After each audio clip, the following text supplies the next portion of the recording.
Given gender stereotypes and the differences between the sexes, and well, the broader issue of gender identity altogether, do students of the same gender learn better together or separately? Let's take a look at this topic with Ticker Ed starting right now. It's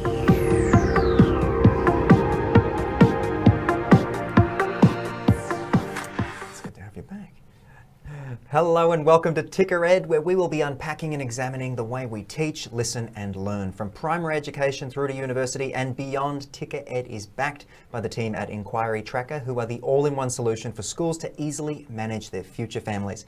Designed by educationalists, it's a game changer to manage and grow inquiries and online enrolments. After all, that's the lifeline of every school. And joining me now is my regular co-host and founder of Enquiry Tracker, Greg Campitelli. Greg, welcome to today, and we've got a pretty juicy topic, this one, a great debate, if you will. We have, Mike, we've got the big one. What are we going to be talking about today? Co-ed and single-sex education, can they coexist? Is one better than the other? What should we be talking about? I'm really thrilled. We're going to be joined by one of the Australasia's leading experts in single-sex education a bit later in the program. Fantastic. But we want to first up perhaps concentrate about some of the differences or some of the points under co-education. Interestingly, it's often thought that co-ed is better for boys and all girls education is better for girls. That's definitely what I heard. We're going to unpack that a little later in the program with our special guest. Awesome, awesome. And remember, team, the Enquiry Tracker, while Enquiry Tracker plays host to an impressive Australian success story taking the sector by storm and is now used by 200 schools across 5 countries. You can, of course, find more at enquirytracker.net. And remember, folks, whilst Enquiry Tracker is the presenting sponsor of today's discussion, the opinions and statements expressed in the following shows, they're our own. But let's get into it, Greg. What prompts the choice from parents in the beginning? What's that initial look that you've seen? That's really interesting. And it probably gets down to their own beliefs, right? Which is probably based on their own experiences. You know, did they go to an all boys or all girls school or a co-ed school? Let me ask you, Mike. What did you go to? Was it all boys, all girls, co-ed? What was your? Well, it's funny actually. When I was enrolled in the school I went to, I was actually told that it was an all girls school. Of course, by the time I was going there, it had opened up. So St Michael's Grammar was, you know, at one stage a very prolific all-girls school. It was, yes. And yeah, so I think there was more boys than girls in the end. Can't remember. And I tell you what, some of this is geographical based. Okay. And you know, because you might not be afforded the luxury of the choice. Well, expand on that. Yeah, well, because most of the perhaps single-sex schools were predominantly set up by religious orders. Yes. Predominantly in the early colonisation of you know America, Canada, New Zealand, Australia, sort of in terms of the expansion of education in the early 19th century or the late 18th century. And those were by religious orders in the main cities and perhaps in the major regional towns.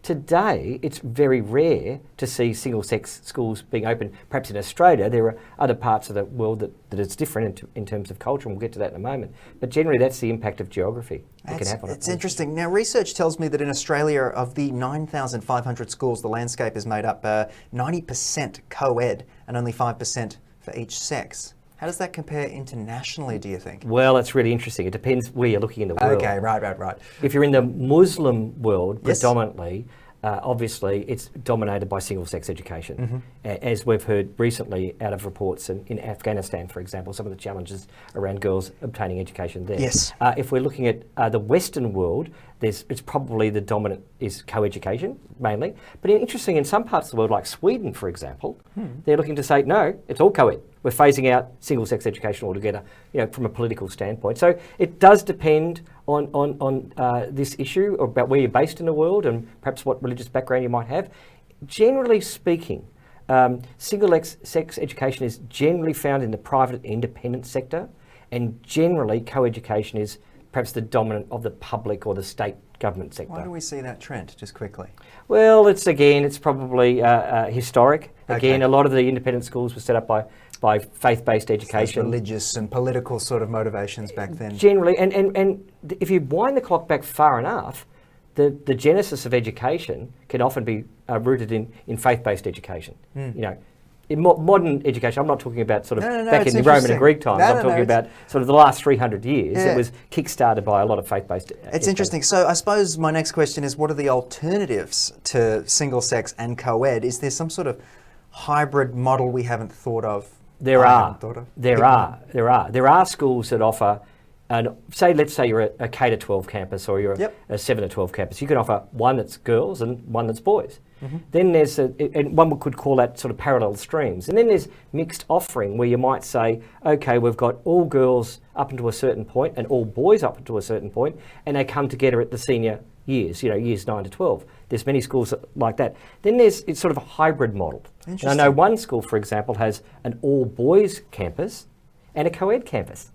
Okay, all right, but let's talk about the benefits, perhaps, of the co-ed education system that you've seen. Well, I think the number one benefit, if you've got multiple kids in your family, and boys and girls, the number one benefit is one destination drop-off. That's key. I mean, if you've got an all-girls school, all-boys school, there's 2 drop-offs, and there might be a primary going around, so it's just easier, of course. But in seriousness, there's the socialisation aspects that, boys get to socialise with girls, girls get to socialise with boys. And let's just say you're in an all-boys family, and let's just say you're going to go to K to 12 school. You could potentially go through 13 years of single-sex education not being exposed to the other gender. So I like co-ed in the sense that it will offer opportunities for respect, for more understanding, because you're in direct exposure all the time. And I think ultimately it prepares you for the outside world. After all, the world is co-education. The world is co-ed. The work world is co-ed. So shouldn't education also be paralleling or mirroring what happens in real life? Yeah, that was something I always thought when I was gearing up to go to a co-ed school. I really looked forward to it. But it's a great opportunity perhaps to bring in our guest. Perfect timing. Joining us now is Lauren Bridge, Executive Officer of the Alliance of Girls' Schools Australasia, which is the region's leading voice for the education and empowerment of girls and young women. Welcome to you, Lauren. Thank you, Mike, and thank you, Greg, for the invitation to join you. Now, you've been sitting there listening to us unpack this as best we can, but let's ask a bit about you. Can you tell us about the Alliance and why you formed it? Sure. Yeah, sure. Well, the Alliance, as you would suspect, is all about girls. We're really about advancing opportunities and education for girls. And I know that might sound a little unnecessary in developed countries like Australia and New Zealand, but surprisingly it's not. We know that girls start out really strongly at school. They consistently outperform boys academically, but by the time they're teenagers, girls' levels of confidence and their self-belief begin to drop. And while girls are still more likely than boys to complete a university degree, we're just not seeing girls' success in the classroom and at universities translate into a quality of opportunity in their adult lives. And we want to change that. We want to see more female prime ministers, more female leaders at the top of ASX companies. We want girls to break down those gender biases and stereotypes and be confident and fearless and able to achieve whatever they want in their career or their life, regardless of their gender. So, Lauren, what are the benefits of an all-girls education and all-boys education? So we've got to look at both models. Unpack those benefits for us, please. Sure, and great question, and I doubt that I'll be able to unpack all of them for you in the time that we've got. But let me start by saying co-ed schools are educational generalists. So just like your medical GP, while single-sex schools are the specialists.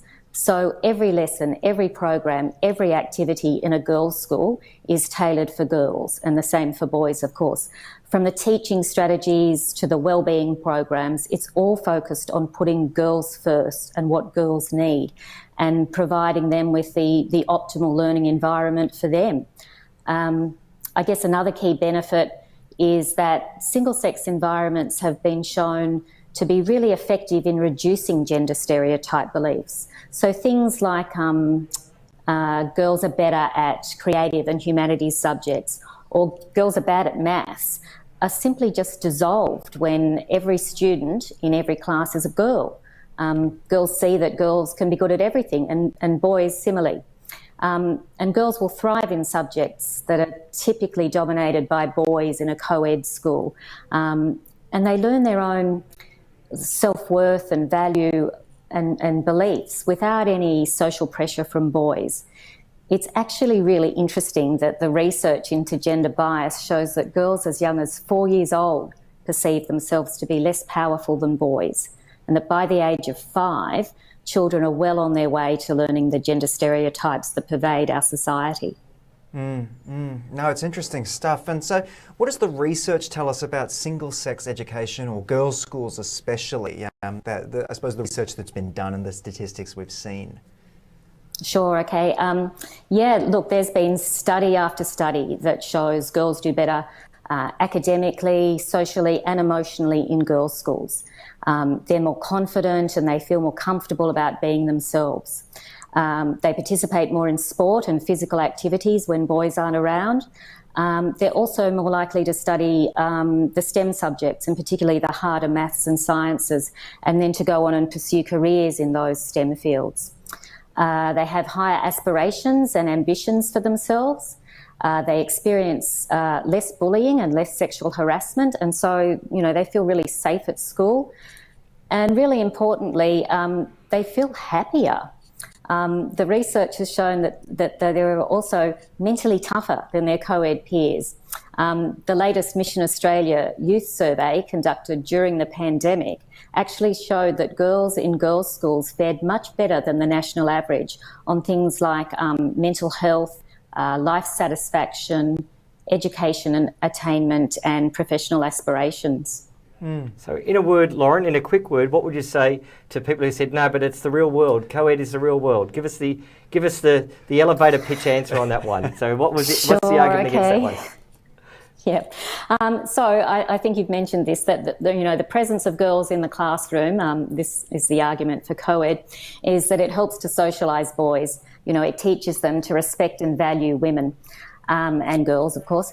But it's not quite the same experience for girls. In co-ed schools, girls can learn that what they say in class is not always respected, and that teachers may hold different expectations for girls and boys, and particularly in those subjects that are traditionally considered more suitable for boys, like the science and technology, engineering and maths. Boys usually command way more of the teacher's attention, and girls tend to take a bit of a back seat in a co-ed environment. So totally right, co-ed schools can mirror what we see in broader society or the real world, and that's an environment really where women's voices are marginalised, and the balance of power is skewed in favour of men. So just as women face discrimination in the workplace, girls can face discrimination in co-ed schools. Now, of course, before I have all the co-ed people hammering me, there are definitely, teachers and co-ed schools that are working really hard to change this. But in girls' schools, girls are purposefully taught to challenge those gender biases and discrimination, and to stand up and to speak out. And that really does prepare them for the real world.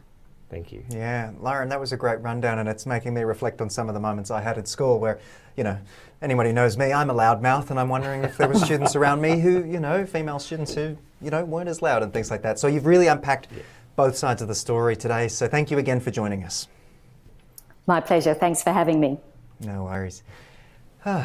Greg, it's an interesting one, because now I'm sitting here at the other end of the discussion and I'm going, God, there are a few things there, the way that, female students may actually have to withdraw themselves. Yes. And that's a common theme in the workplace. Absolutely. That just shows you, if we're in a single-sex environment, what we've got to strive for is equity. And if we're in a co-ed environment, we've got to strive for equity. Yeah. This is a challenge for all schools. It's an interesting space and rapidly evolving. Greg, thank you for your time today.